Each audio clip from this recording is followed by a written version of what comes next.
What does world-class real estate look like to you? Try to combine old-fashioned traditional estate agent values, but with all the modern tech that can help you move that forward. Excellent communication is at the heart of what they do. Great real estate looks like strong leadership. Consistency. This episode is sponsored by Iceberg Digital. Hello and welcome to another episode of the World Class Real Estate Podcast. My name is Martin, joined by Mr. Ian Macbeth, and some would say we've made it when Gary V name checks us, Ian. What do you reckon? It's a big week. It's a big week. You know, the birth of Grace, the birth of Lily, maybe my first 100-miler, and then maybe getting name dropped by Gary V is in the top 5. I don't know what you think. Yeah, I was pretty both surprised and impressed to see that Gary V mentioned a number of podcasts, to be fair. But for those that aren't aware of this, Tom Ferry was interviewing Gary V about building a brand within agency, and he talked about podcasts to go on to build that brand, which, in line with the fact that we are looking for more guests, is probably quite good timing for us. Number 4 on the planet on his list, and he gave quite an instruction to AI to kind of pull that list together. But yeah, number 4, I think we were definitely the only UK podcast.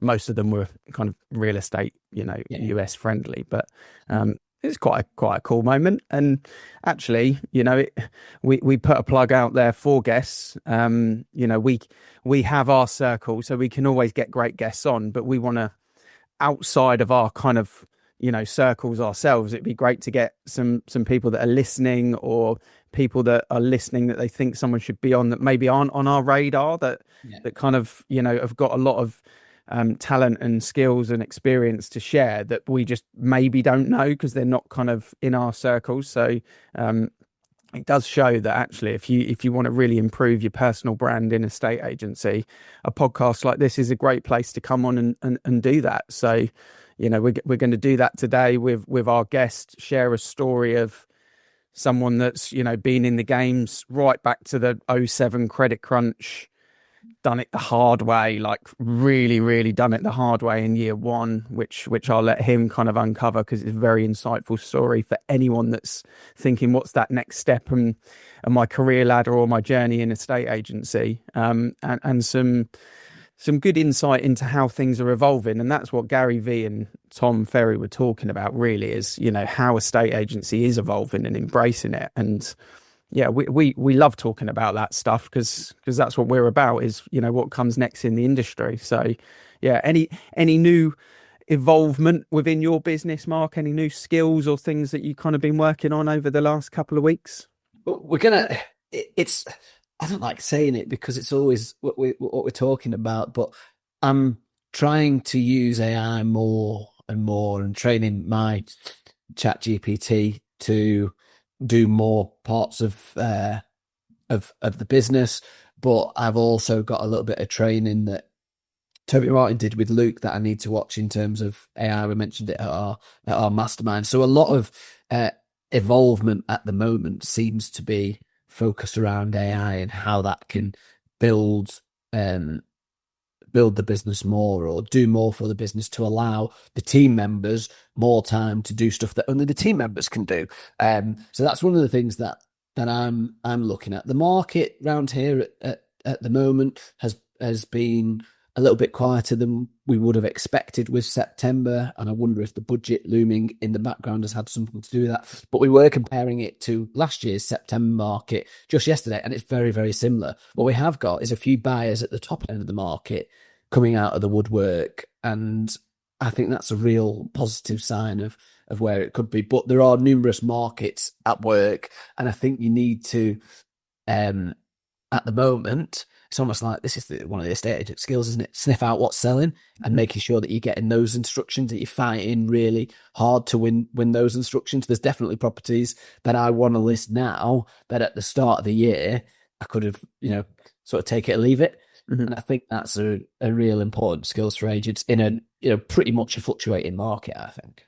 Yeah, absolutely. And I think with all of that in mind, and how stock levels potentially are kind of climbing a little bit at the moment, it's just reminding yourself of what you're worth as well. I sound like a broken record talking about it, but as the market is where it sits, just get those fees up. If we had Simon Gates down to the Avocado Group meet last week, and he showed the fees in inflation, in terms of average house price growth over the last kind of 20 years, and then the percentage, change. And, the average fee across the country is down, on a 10-year window.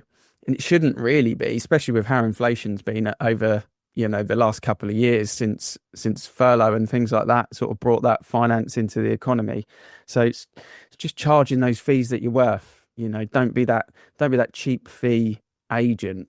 Really, really do the right service, do the right stuff, but don't try and be the race for the bottom. That's not what it's about, especially at the moment. Let's push those fees up. So, and that's something that actually Ben Hicks, who's our guest today, that was a plug that I wasn't expecting, but I'm going to use it. I'm going to use it and take it, because I've seen his fees grow from, where he was murmuring around 1.2%, from a percentage point of view in the early days.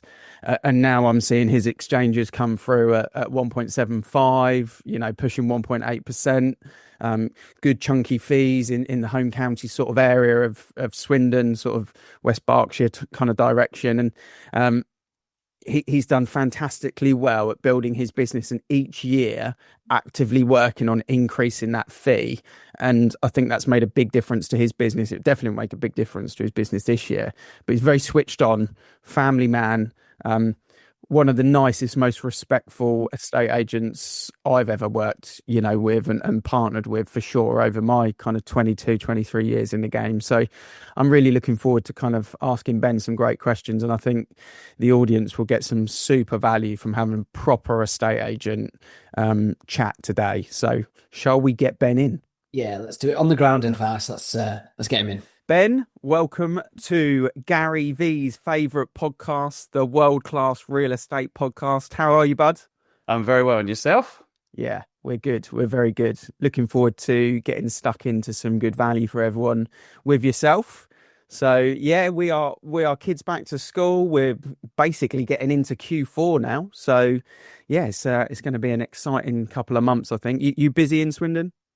Yeah, I think we're definitely feeling the change in the market a little bit, but it is busy. Yeah, that's for sure. I think checking the stock list and realising there's a little bit more for sale than there is sold for the first time in probably about 2 years. So it's definitely a change, but still very busy.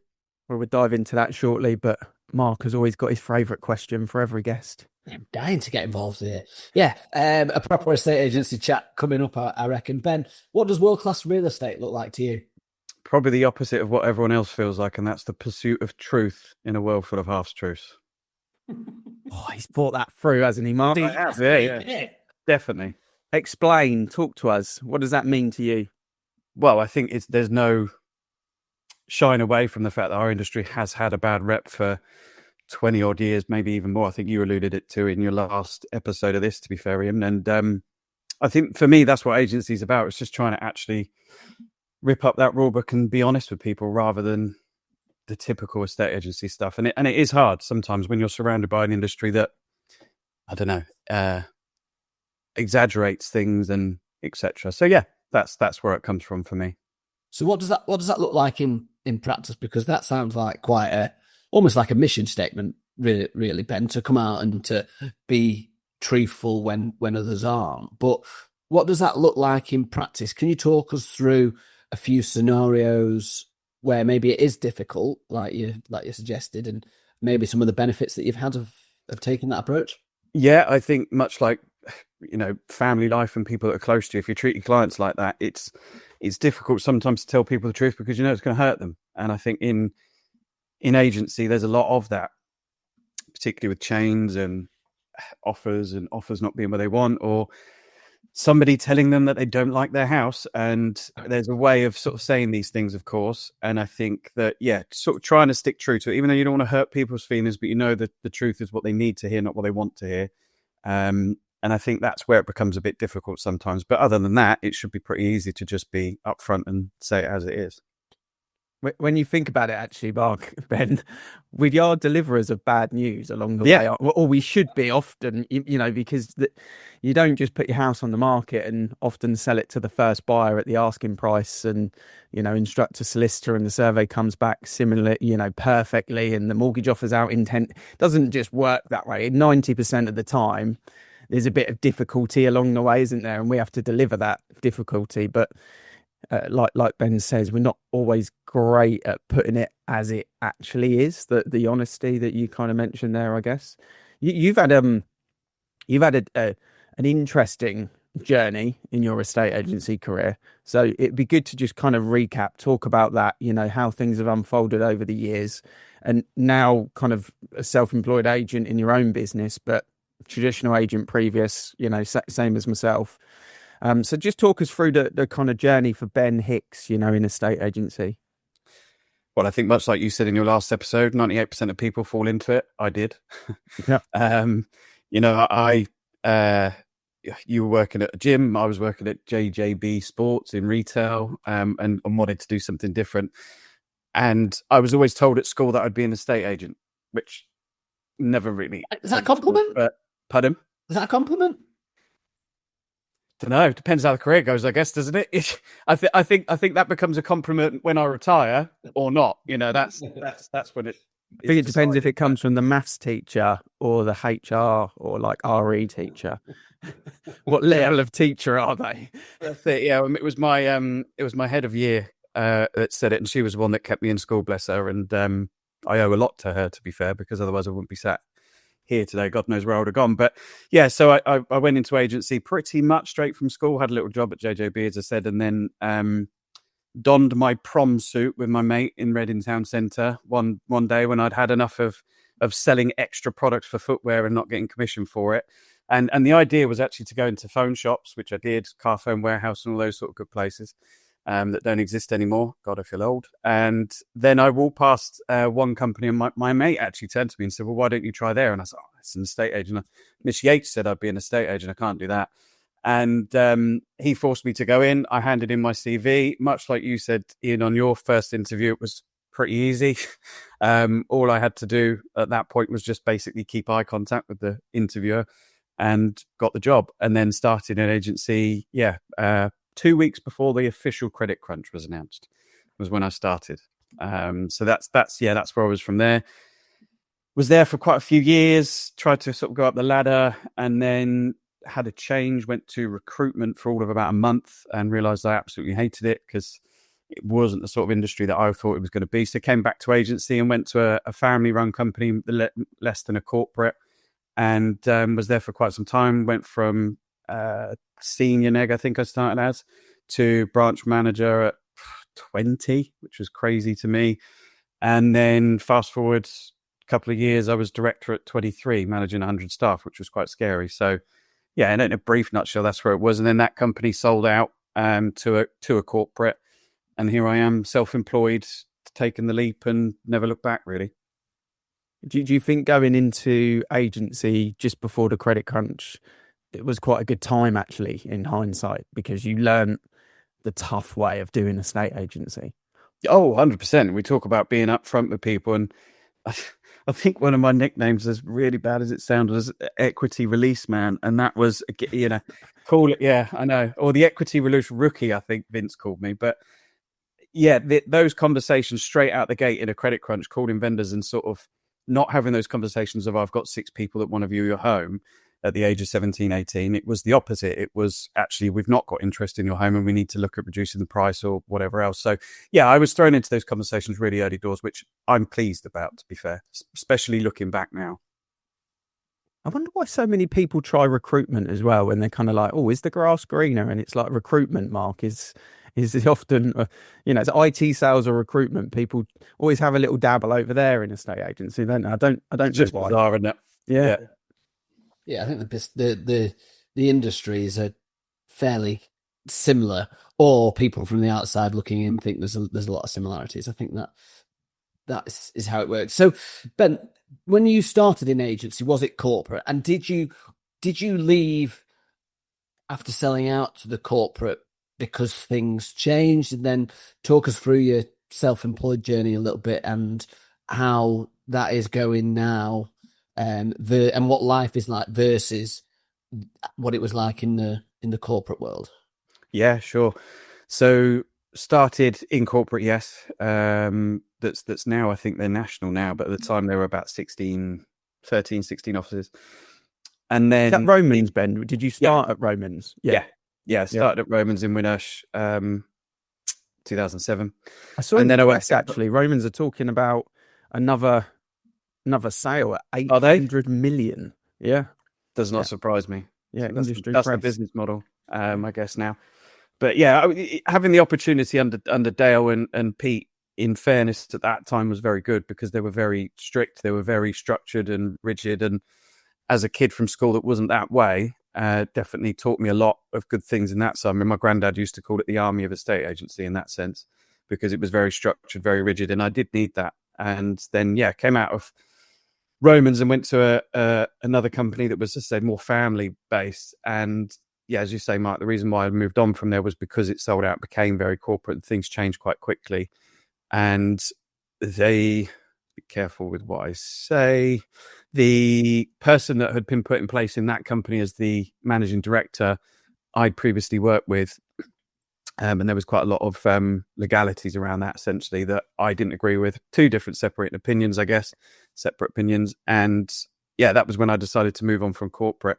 And you say about the self-employed journey, I think I didn't realize, maybe this is the same for a lot of people that have done corporate from a young age like I did, how adversely working in corporate affected up here, for me personally.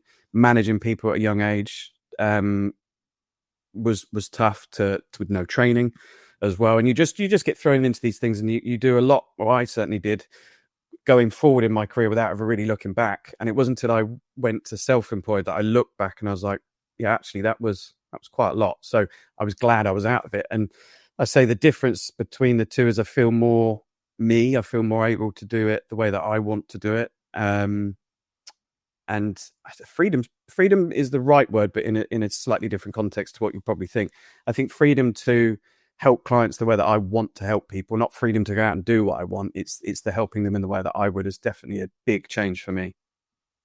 That pressure, actually, probably is unspoken a little bit of the kind of early promotion to manager level, where your responsibility is to report upwards on figures, office P&L targets, and you're kind of almost managed a little bit from the top in quite an aggressive, what I call past tense manner, because it's always talking about what has happened, but then you're in on the coalface having to manage forward, because you're trying to look at what happens in the week ahead of you to make sure that you hit different targets, so you don't have that past tense conversation. But actually, at a young age, to have been a really talented estate agent and then looking after, again, young men, young women, is quite a high pressure thing. Actually, people underestimate how much of a stressful thing that actually is to do. And especially in the earlier days, when you're doing it for 11 hours a day, sometimes 6 days a week with no off button. Big challenges, big stress, so you kind of stepped away from that corporate traditional sense to do your own thing. You didn't go straight to avocado, you went kind of elsewhere, and you kind of followed people you knew, I think, into that kind of more self-employed sort of franchisey type setup, didn't you? Yeah, I did. And the difference with that setup rather than the avocado setup was that it was very much a dipping your toe in the water to self-employed life, because it wasn't sort of I had my own license like we do now and stuff like that. It was very much like I was part of somebody else's self-employed team to kind of just get me into the mode of, is this something I want to do? And I'd sort of lost that risk taking before that, so that was nice to sort of be able to do that. And again, looking back, hindsight was good, but I really wish I'd just gone full self-employed straight away. I didn't really need that, 12 months that I had in that part of the industry. So went from there to then coming across to avocado. And what I kind of love about your story is, I think you see a lot of self-employed agents, all over the place talking about, run my own diary and, earning X, Y, and Z, and, it's amazing and blah, blah, blah. But your first year was tough, right? And you did this the hard way. And I think this is the stuff that sometimes people don't talk about. I can't remember whether you were doing some sort of delivery service, whether if it's pizzas or Amazon or whatever, but you did it the proper hard way to make sure you had money coming in for your family, with kids and, bills to pay. And at the same time, trying to build this estate agency business, you had your challenges as well with your business partners, reputation locally that didn't help, without going into details. So just talk us through the first year, that the challenges that unfolded in that first year of going self-employed. Yeah, sure. PTSD, I think, for that. in a good way. Yeah, as you said, it was very challenging. My wife and I actually ended up living separately just to be able to start the business and being self-employed. We've got 3 kids, and she moved down to, funny enough, Swindon initially, and I was in Reading. But I lived with a friend for free to save on costs and monthly outgoings. She lived with her mum, so that was being separate from the family was tough for 12 months. And as Ian said, yeah, I was working at I had 2 jobs in the end. So I had the avocado, 3 avocado, obviously building the business. I used to work at Domino's in the evenings in Reading until about 1:30 every morning, drive down to Swindon to try and be here for the school run as much as I could do in the morning, see the kids if I could wake up. And then on the evenings I wasn't at Domino's, I was at a pub in Swindon. So yeah, it was a grueling 12 months, but you got to look at the lessons that you learned from that and the graph that you get from it. Just the sheer willpower. There's a lot to be taken from that. And actually, now I pass that down to my boys. My 17-year-old's just set up his own business and I'm helping him do that. Would I be in that position, sort of helping him do that at 17 if I hadn't gone through that and joined an avocado and everything? No, absolutely not. I would have told him to go and get a corporate job, Caden, because that's what the world wants you to do. So that whole 12 months was a big 12 months for me personally. And I learned a lot of lessons and I gained a lot of knowledge. So I can't complain at all, but it's not something that I'd like to go back to in a heartbeat, that's for sure. Yeah, it's really interesting to hear about that graph, because you're right, Ian. The model and the popularity now of self-employed estate agency often doesn't talk about the challenges of this business in terms of a cash flow basis from a standing start.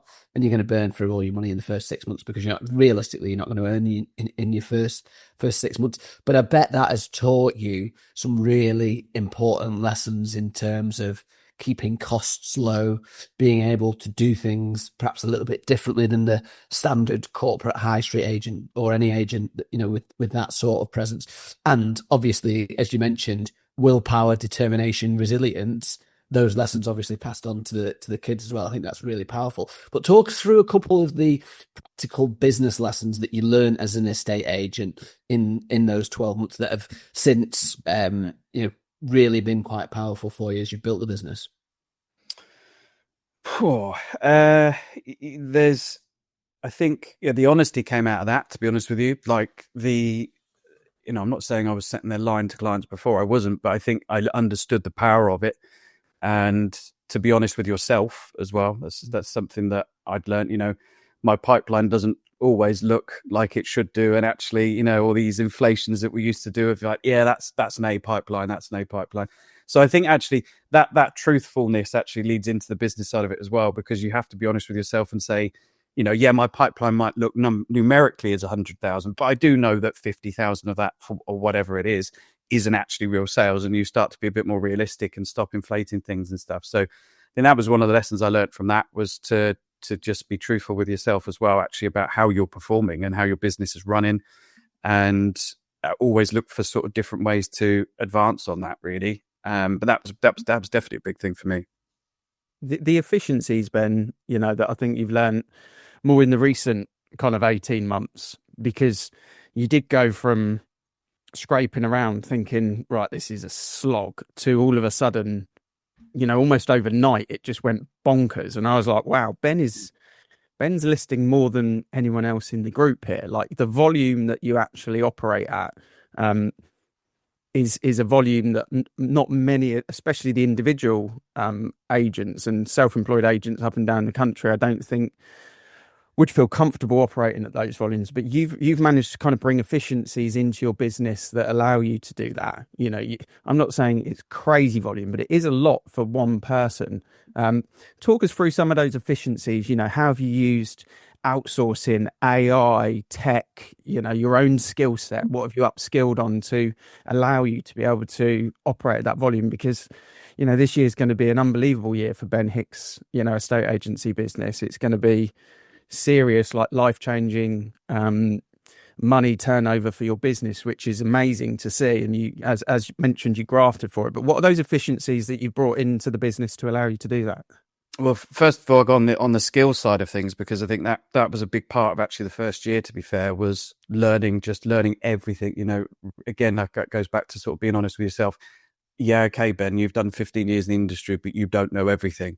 And that actually the market is always going to evolve, and you need to evolve with it or you get left behind. So I spent a lot of the first 12 months YouTube, you know, how to edit a video, how to shoot a video, how to do this, how to do that. And then that then became, okay, how quickly can I do that, but in an efficient time frame? So how quickly can I edit a video? Is it going to take me 5 hours, or could I do a good quality product in an hour? Okay, well, how do I do that? That's learning, that's macros on a keyboard, that's all that sort of stuff. So there was a lot of that went on in the first 12 months, learning how to do a lot of the social media side of it and the videos in particular, as I say. So did that. And then you mentioned AI. That has been quite a big game changer for me in terms of efficiency, productivity. I use chat, as you said, Ian, probably different to what most people use it for. Mine is more about having an assistant. So it does quite a lot of the automatic stuff for me. I also ask it a lot of like, how can I do this, but quicker and better? You know, that happens quite a lot. And show me, you know, a video on some successful agent somewhere in the world that's done this better than I can, type thing. So I use AI a lot for that. There's a lot of projects that I use that are separate. So within Chat GPT, where I will go to a certain project for a plan B for my vendors, for example, where I've set up that it will search the webs, look at reports, what's the market specifically in this area, why is that important to somebody who's got a 4-bed for sale in Swindon right now that's struggling to get interest, for example. That project's set up to do that. So, you know, if I type in my client that has a 4-bed in Shaw, for example, in Swindon, it will give me all the stats that I need it to be able to have that conversation with that vendor efficiently, quickly, and with the right information and the right advice for them. So in tandem with my own thoughts, obviously, I don't just use AI for everything, but it does get me a lot of information that helps my clients. So yeah, AI has had a big effect on my business as well. And it's there also to just sort of help grow it. So I've got projects on that side of things too. And just trying to think of the other projects I've got set up. Email proofreading, because I can't spell. I think if you get chat to a certain level that I can articulate myself okay when I'm speaking, but typing, writing, no chance. I can't get my words out how I would like to. So chat does a very good job, actually, for me anyway, of it knows how I talk, it knows how I speak. I've trained it that way. And this is what I've said to the vendor, but can you put it in how I would say it to them, not write it to them, because it's never the same. So that's helped quite a lot. But yeah, that's what I've used from an AI point of view. Would you say, you know, to sort of translate that to people that are not so comfortable with AI, you're effectively you built like a bit of a team, haven't you? Is the way I would say it. Your projects are like different team members. You've got like a research team member. You've got a sort of VA admin proofreading team member. You know, you kind of set it. Then you've got a kind of almost business partner support mechanism for just soundboarding. You know, because it can be quite lonely as a self-employed agent, and sometimes you know the answer, but you just need someone else to bounce it off of. But you kind of almost embraced chat to kind of be that reassurance. Okay, yeah, I did think that, but you've said it as well, so let's do that now. Make the decision so you don't kind of procrastinate on things. I think you kind of almost you got a bit of a team within chat, which is quite cool. Yeah, well, in agency, I think we all understand this, that there is so many different things that we do. There is so many skill sets that we have to possess to do our job at such a good level. And sometimes that's just not possible to be the best at all of those different things, to be the best negotiator, to be the best researcher, to be the best therapist, is a big one for me.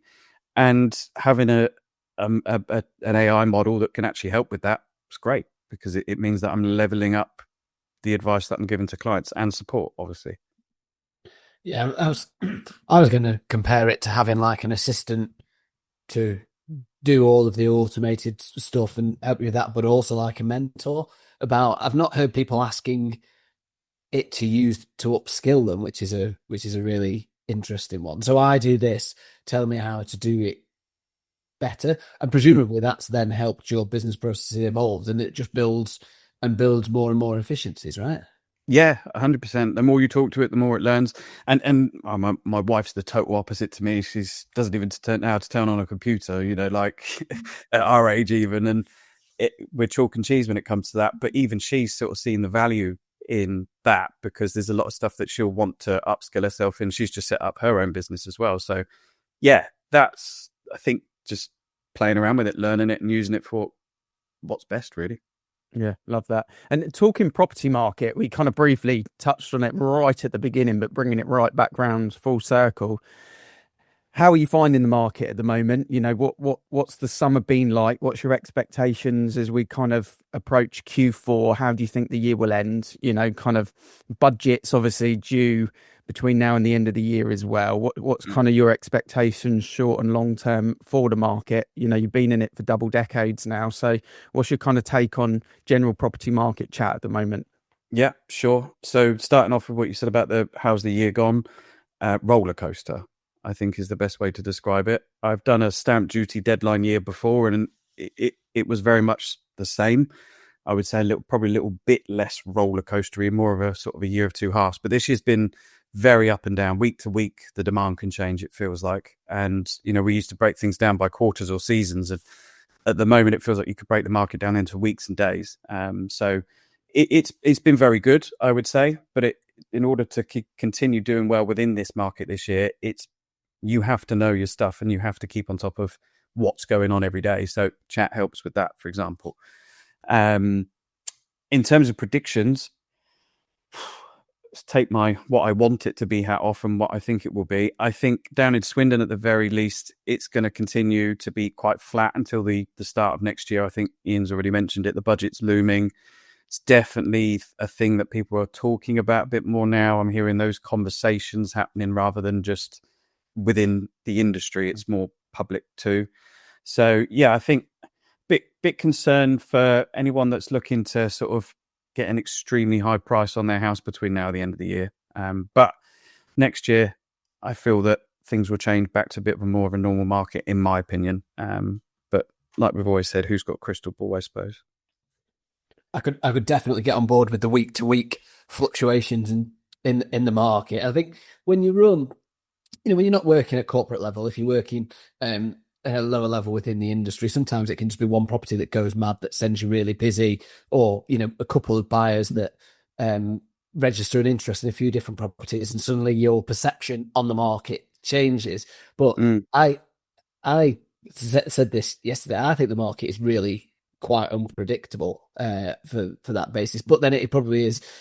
My part of the market is very, very small within that, and I wonder if that's going to continue now until the budget. The delay of the budget is, from a business owner point of view, is insane in my. But there you go.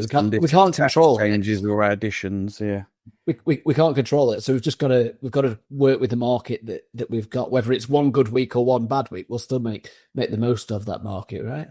Yeah, I think my very first, the old founder of Romans used to say, and it's still stuck with a lot of us, is every market makes a market. And, right now that just feels like every market's a different market each week. Yeah. Still makes the same another market though. We were talking in the group meet last week, Ben, about chains and kind of the off-market chain building. And it feels like that's kind of where we're at the moment. I was talking to someone that works on site at quite a big new build development, and just asked them, how are you finding that? And they said it's really tough with reservations at the moment. but actually the weekend like wafty walk-in volume for house to sell, like testing the water type people, downsizers, is like as busy as it's ever been, which makes me think there's this kind of backdrop of people just waiting to kind of do something. And I think chains are where estate agents can really make their money. And I think, you know, we talk about fees, we talk about getting prices right and honesty, but I think chains are going to play a really big part in the market over the next kind of 6 to 9 months. And if you can control your communication channels within your chains and not trains, and you can get creative, I do think that there's a place to have that, which can be exciting for pipeline growth and very demoralizing if they don't go right. So I think there's a bit of it chains, especially in the family markets, like, you know, where we all operate as well. So that would be interesting to see. Is there anything that you're deep dive learning at the moment, Ben, that you're kind of finding quite fascinating, or something that you want to kind of get stuck into that you haven't had a chance to yet? I think actually comes out of our content day, funny enough. Was it Simon? It was Simon that shared the stats, wasn't it? Yeah, Simon Gates. On Wednesday. Yeah, so his websites and statistics stuff was something that I really want to sort of delve into and know a bit more off the top of my head. So that's something that I haven't had time to do, but it's on my to-do list and on my favorites. Yeah, home.co.uk, I think it was, wasn't it? One of the stats. So that's one that I want to deep dive into. And I think partly because of the way the market is at the moment, and a lot of us have just continued to just list, sell. And now it's a bit more like, that one's not gone yet. Why?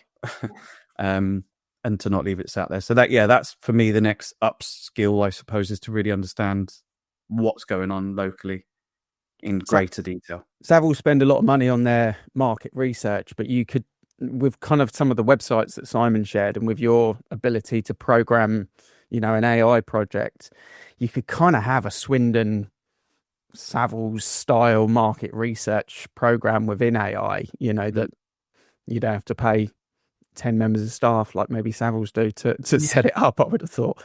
Yeah, definitely. That would be quite cool for data and statistics for sure. Yeah. Yeah, I just want to circle back one just before we finish off, Ben, in terms of the honesty side of things that you mentioned right at the start, because we dived into the story before I got a chance to have this conversation with you.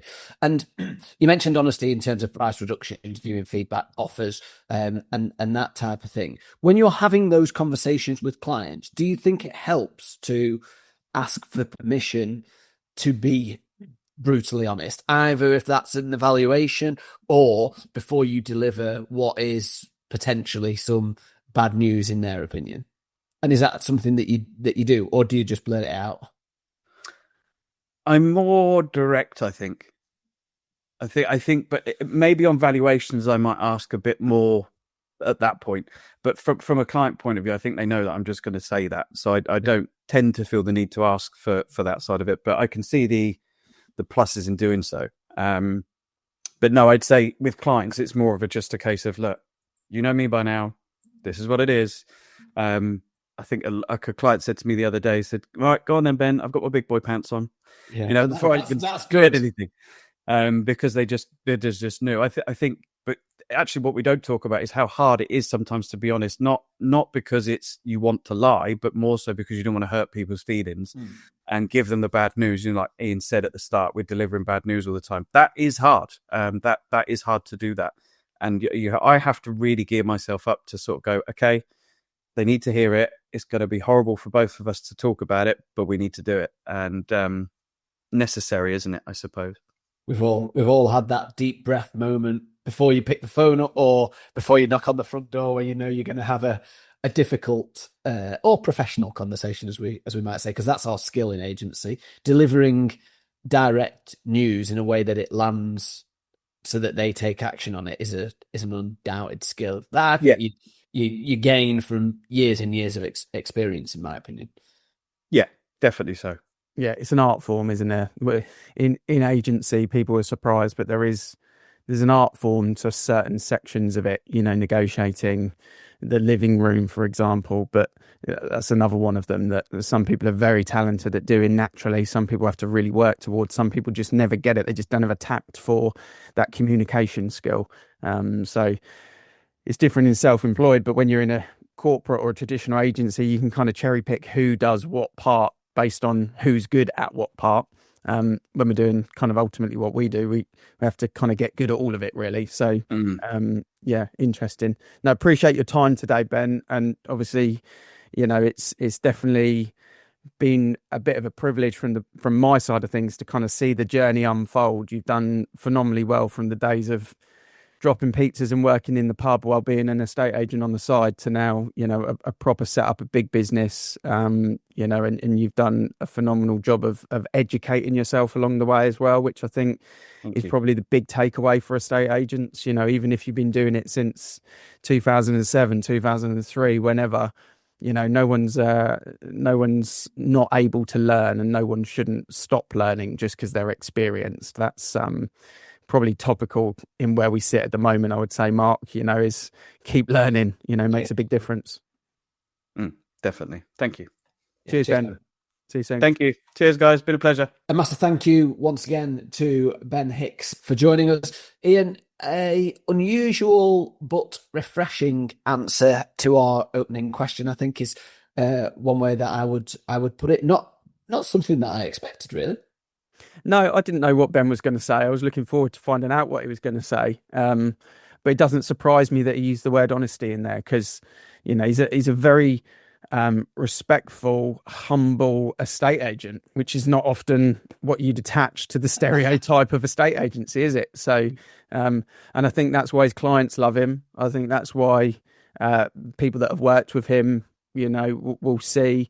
I didn't ask Ben, and I haven't asked Ben, you know, whether his moral compass changed over the years from having kids from back in the corporate days, but I would assume it probably had done, you know, because we were all kind of a little bit more aggressive and competitive. And I think he mentioned about being like the equity release manager or something like that at one point in his career. But as it stands today, it doesn't surprise me you use the word honest, to be fair. And yeah, really enjoyed listening to what he said. Yeah, and the way that he's using chat is probably a little bit more evolved than a lot of agents by the sounds of it. I mentioned that in the intro that we're looking to develop it and use it more and more in the business. But as you said, it sounds like he's actually got it to a point whereby he's almost like got a few AI employees type, that type scenario. And you can see these things now. People, if you scroll on social media, people are trying to sell these AI bots, which is, you know, very similar to what Ben's just created, but in his own mind, using his language and his tone to help him do more business. That's what it comes down to, right? Yeah. I mean, it's not very often I look over someone's shoulder at their laptop and kind of can't quite work out what they're doing. But I've done that multiple times with Ben. I've kind of looked over and gone, is that chat? And he's like, yeah. I was like, what's going on there? And he kind of talks me through it. I'm like, wow, it makes mine look like an infant in nappies compared to what he's created. So yeah, good guy. And he'd probably be a good guy to reach out to as well, you know, if you're kind of looking for a little bit of support and advice. You know, I'm not saying he's got the time and capacity to kind of mentor or coach anyone, but he's a good guy to kind of drop a WhatsApp to, or ask about, you know, what's next for you as well, because he's very knowledgeable, you know, and he really does take his education seriously about trying to upskill. He wants everything to be 9 out of 10 where he can get it to 9 out of 10. He knows his own weaknesses, and he mentioned about being honest with himself, and he mentioned also, didn't use the word mental health, but he pointed to his head, you know, where he was in traditional agency. I think that's something that's a good takeaway from this as well, is it is a high pressure industry, isn't it? It's hard. It's sometimes quite hard, you know. But he talked about the high pressure nature of managing people at a young age and targets and all of that. He didn't talk about we touched on it, but he didn't really talk about the stressful nature of delivering bad news to people all the time. And that's okay, you can be honest, and deliver it directly and try and find a solution rather than just a problem. But that does take a toll on people. I think that's something that we have to remember when we are dealing with people's roller coaster emotions. Often that gets taken out on us. And I think there is a conversation around mental health within the industry that doesn't always touch on how much pressure our clients put us under because they're feeling the effects of the emotional roller coaster of dealing with real estate. Yeah, at the Kerfuffle conference a few months ago, Josh Fegan was keynote, and his whole thing was on energy levels. And it's quite insightful to see, he's kind of talking about what we're discussing there, the energy levels that come in from learning, educating yourself. It does absorb a lot of energy. I'm seeing it with my 4-year-old. She's in week 3 of reception.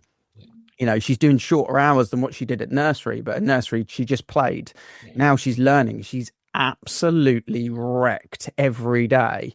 It's because her mind is active. She was physically more active at nursery probably, but her mind is active and she's just destroyed at the end of the day. And I think we underestimate how much energy goes into teaching ourselves new skills, having difficult conversations, because you have to gear yourself up for it and you have to be at a high standard delivering it. And then if you add managing staff into that as well, unexpected fires that you have to put out as a manager, it takes a lot of energy and a long day, with the pressures of managing up and managing down.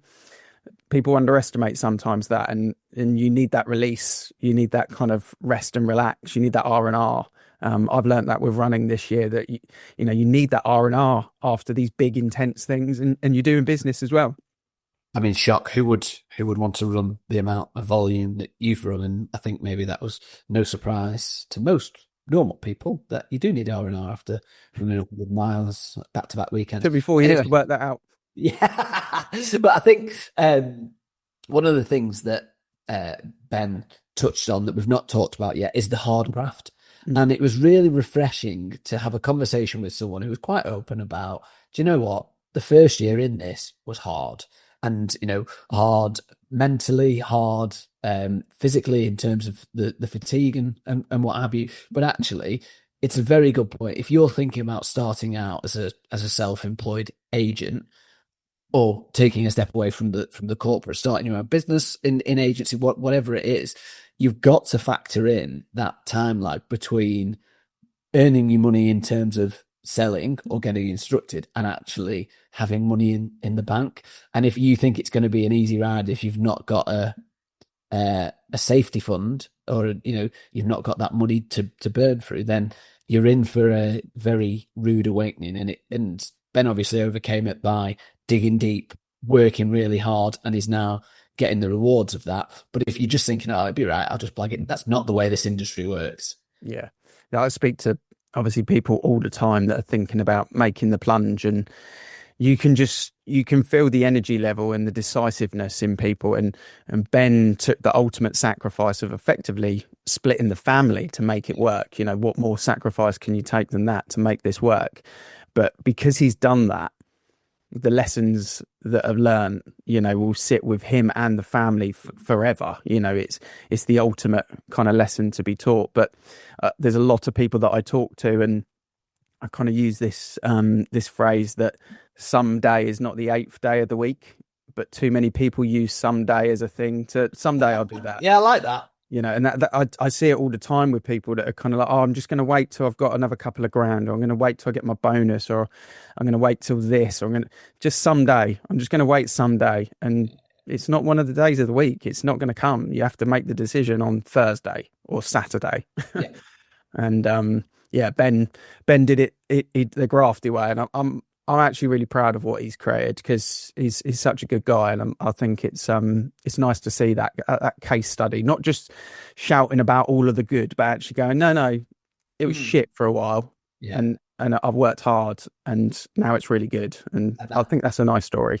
Yeah, it also, when you have been through that, makes those rewards that little bit more enjoyable, because I always think nothing worth having in life comes easy, and that is the perfect example of someone who has taken the hard road to get the big rewards, and therefore will be enjoying them that little bit more. So yeah, Yeah. a really good chat with an estate agent on the ground that has a slightly different take to what a lot of agents or what a lot of guests would have thought, and a really interesting chat. So yeah, great suggestion on the guest there. Ian.